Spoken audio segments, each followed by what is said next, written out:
Hi. I want to show you the inspiration visualization software tool. This is the tool that I'd like you to use to develop your storyboards. To do so, you would simply go here to www.inspiration.com. There is a free trial. There are free trials, various ones. However, we're going to start here. You would go to free trials, and we're going to use this one, Inspiration 9. So we download the trial by clicking download, and you would indicate your use of the software in School of Education and simply enter your zip code and click next. Then it's going to ask you for private information, which I'm not going to complete because I've already done so and it will not allow you to do it twice.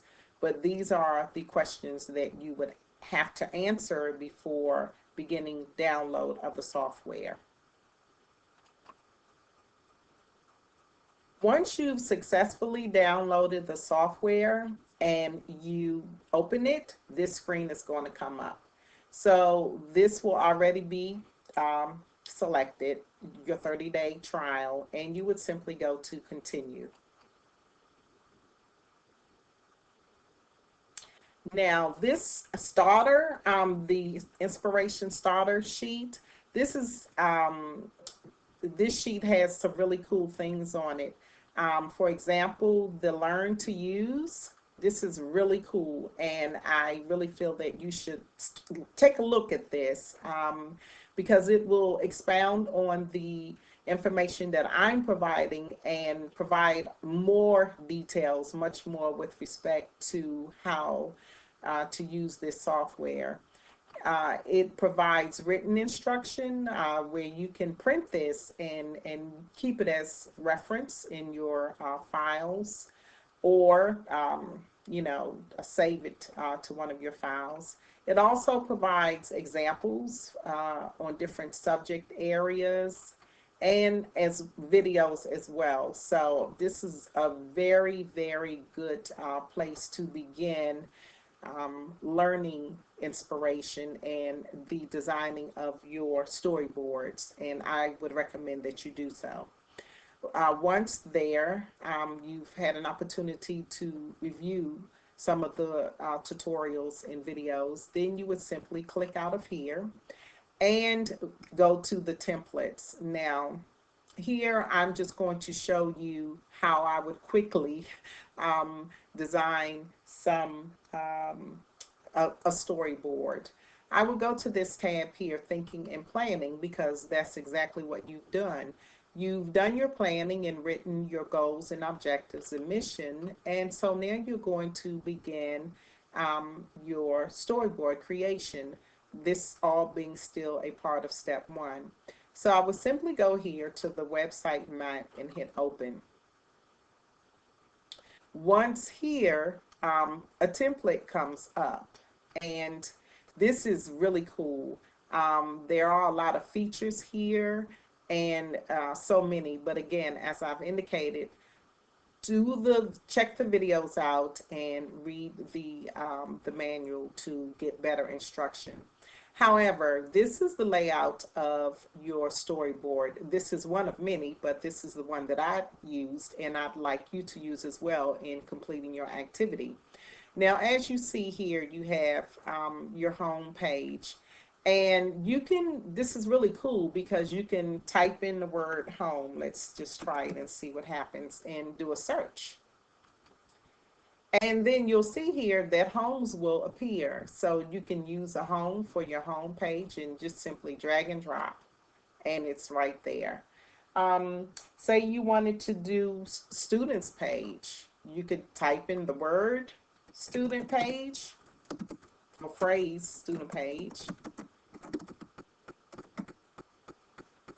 And if you wanted to look for students, you could do that as well. If you wanted to put an image there, search, and student will come up. You can drag that as well over here. Oops, let's see, delete. there. So you have your students there, and you may want to get a teacher's page, and you would type in teacher.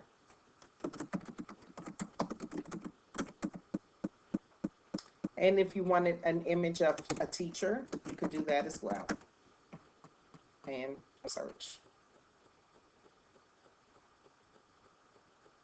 And drag your teacher over there. Now, if you wanted to add additional tabs or frames under your student page, then you would do that here. You may want to add class rules under your student page. You would just simply type in class rules.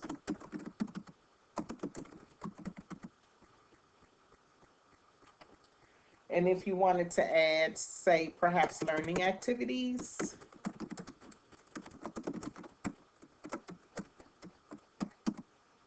and maybe books. Under the teacher, you may want to have staff development as a resource. You may put teacher resource or resource. Let's just type the word resources. And then you may want to have staff development as well.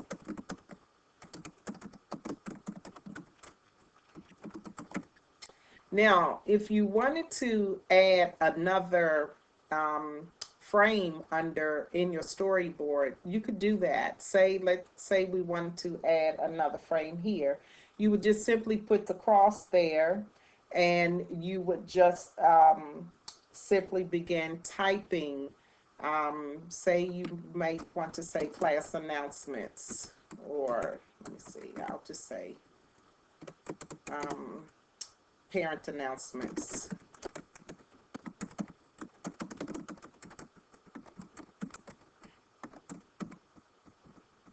And you would click there, and once you've gotten it there, you can draw an arrow from there. Oops, wait a second.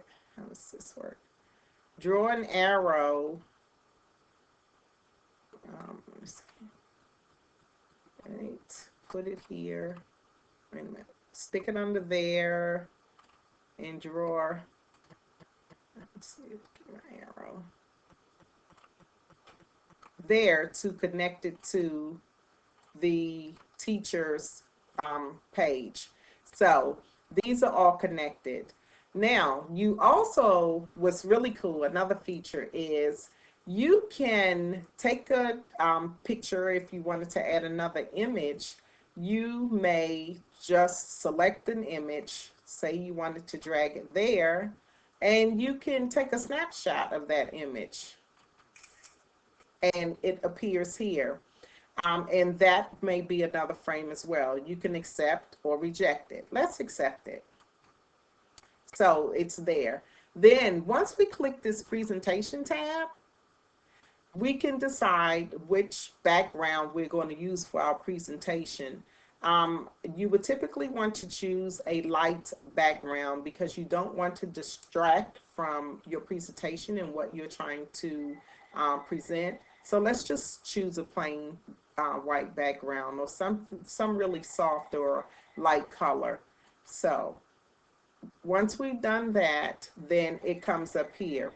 Now, if you look to your right, you'll see the frames that we've created, including the snapshot frame. Then to the left, it has the frames. They've made individual frames of the map that we previously saw. This map here, this is just a small version, but they've made frames from each of these, this map, individual frames. So, for example, here's the home page. Here's the student pages under, subpages under home page. There's student page, teacher page, and so forth and so on. Now, here, the teacher page, say you wanted to just move the teacher over there, you could do that. You can adjust, again, drag and drop. You can adjust the frame size so that, you know, whatever your preference is, you can go back and adjust the size. And you can also choose the format of your page as well, or of your frame.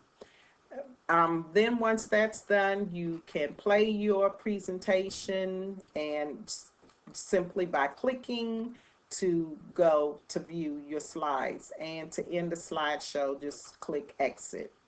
Now, this is a quick and dirty tutorial on the Inspiration um, 9 visualization tool. However, this is the tool that I'd like you to use to create and design your storyboards. And again, to get back to your original template, you would simply hit back.